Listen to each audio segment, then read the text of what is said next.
Lorsque vous savez que vous avez la loi pour vous, vos droits légaux, vos droits moraux pour vous, que vous agissez en accord avec la justice, mourrez pour vos convictions, voilà ce qu'on entend par égalité. Ce qui est bon pour loi est également bon pour le jar.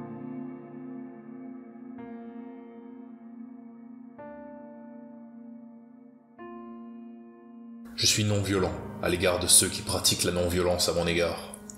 Mais lorsqu'on m'accable de cette violence-là, on me rend fou. Je ne suis pas responsable de mes actes. C'est ainsi que tout noir devrait se comporter.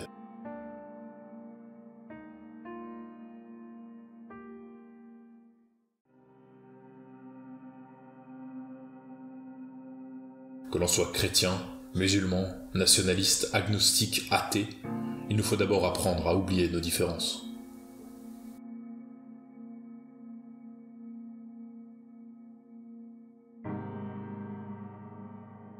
Tout ségrégationniste est un criminel, On ne peut pas le qualifier autrement. Et lorsque vous manifestez contre la ségrégation, vous avez la loi pour vous.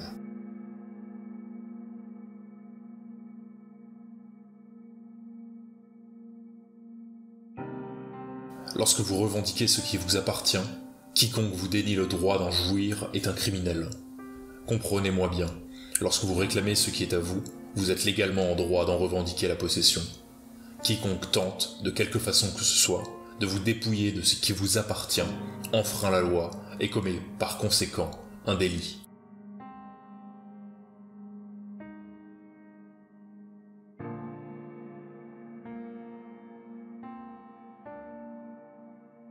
Mon père et ma mère, vos pères et vos mères, qui ne connaissaient pas la journée du 8 heures, mais commençaient alors que le jour n'était pas encore levé, pour terminer alors qu'ils n'y voyaient plus, et travailler pour rien, ont enrichi l'homme blanc, enrichi l'oncle Sam. C'est cela, notre investissement. C'est cela, notre contribution, notre sang. Non seulement nous avons fait cadeau de notre travail, mais aussi de notre sang.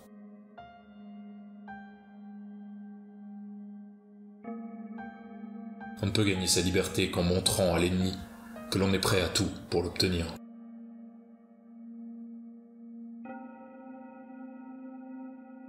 Nous ne sommes pas même aussi avancés qu'en 1954.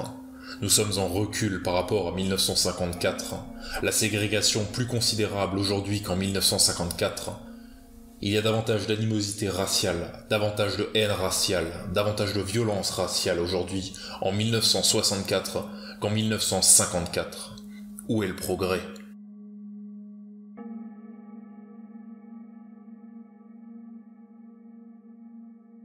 C'est pourquoi le moment est venu pour vous et pour moi, en 1964, de faire preuve de plus de maturité politique et de comprendre à quoi sert le bulletin de vote, ce que nous sommes censés obtenir lorsque nous votons, et que si nous ne votons pas, la situation finira par en venir au point où nous devrons fondre des balles. Ce sera le bulletin de vote ou le fusil.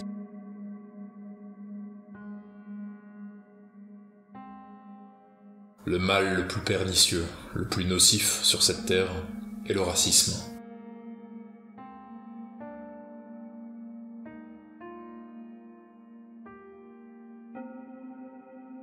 Il est temps, en 1964, de s'éveiller, lorsque vous les voyez arriver après s'être entendus d'avance contre vous. Montrez-leur que vos yeux se sont ouverts. Il faudra qu'ils choisissent entre le bulletin de vote et le fusil. Si vous avez peur d'utiliser une expression pareille, quittez le pays, retournez cultiver le coton sur votre parcelle, retournez à la ruelle. Ils ont pour eux toutes les voix des Noirs, et lorsqu'ils ont ces voix, ils ne donnent rien aux Noirs en retour.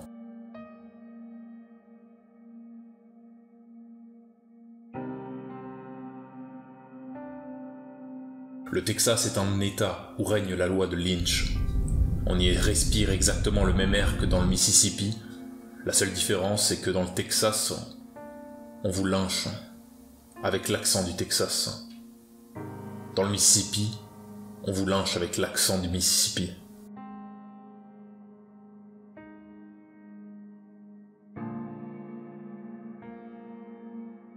Aussi ne suis-je pas ici pour vous parler en tant qu'Américain, en tant que patriote, en tant qu'adorateur ou porteur de drapeau. Non, ce n'est pas mon genre. Je m'adresse à vous en tant que victime de ce système américain. Je vois l'Amérique par les yeux de la victime. Ce n'est pas un rêve américain que je vois. mais un cauchemar américain.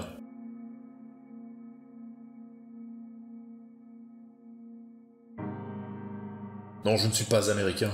Je suis l'un des 22 millions de Noirs qui sont victimes de l'américanisme, l'un des 22 millions de Noirs qui sont victimes d'une démocratie qui n'est rien d'autre qu'une hypocrisie déguisée.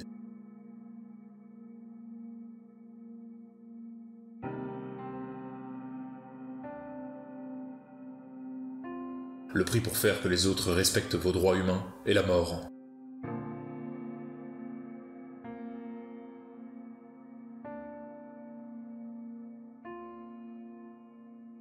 Eh bien, je suis un homme qui n'accepte pas de se bercer d'illusions.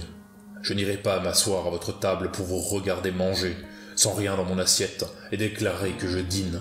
Il ne suffit pas d'être assis à table pour dîner, encore faut-il manger de ce qui se trouve dans l'assiette. Il ne suffit pas d'être ici en Amérique pour être américain. Il ne suffit pas d'être né ici en Amérique pour être américain.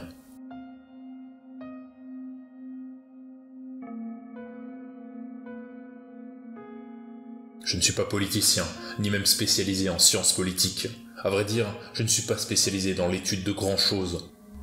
Je ne suis pas démocrate, je ne suis pas républicain, et je ne me tiens pas même pour un Américain. Si nous étions Américains, vous et moi, il n'y aurait pas de problème. Ces Hongrois qui viennent de débarquer, ils sont déjà des Américains. Les Polonais, ils sont déjà des Américains. Les émigrants italiens sont déjà des Américains. Tout ce qui est venu d'Europe, tout ce qui a les yeux bleus, est déjà américain. Et depuis le temps que nous sommes dans ce pays, vous et moi, nous ne sommes pas encore des Américains.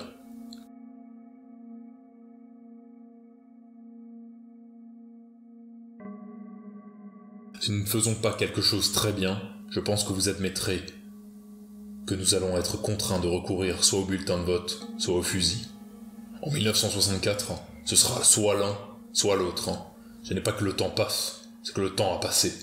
1964 risque d'être l'année la plus explosive que l'Amérique ait connue. L'année la plus explosive.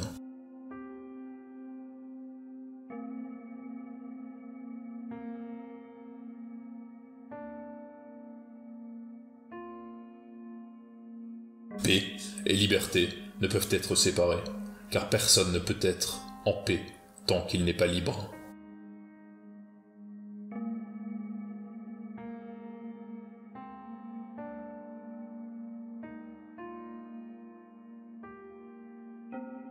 Et si l'homme blanc ne veut pas que nous soyons ses ennemis, qu'il cesse de nous opprimer, de nous exploiter et de nous dégrader.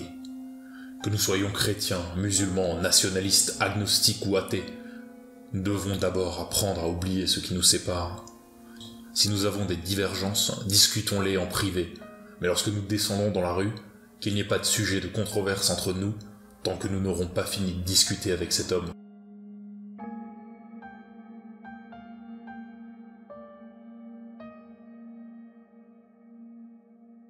Quand un homme est triste, il ne fait rien pour changer sa condition. Quand un homme est en colère, il agit pour le changement.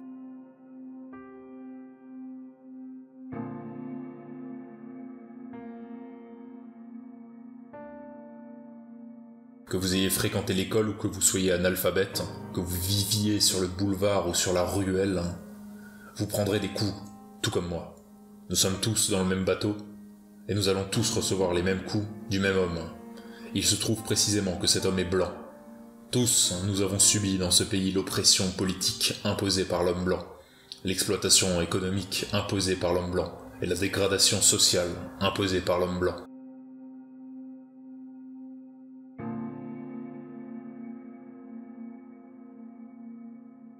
La question posée ce soir, à ce que je comprends, c'est la révolte noire et ce qui en résultera, ou encore qu'y aura-t-il ensuite? Si j'en crois mon petit jugement, cette question pose celle du choix entre le bulletin de vote et le fusil.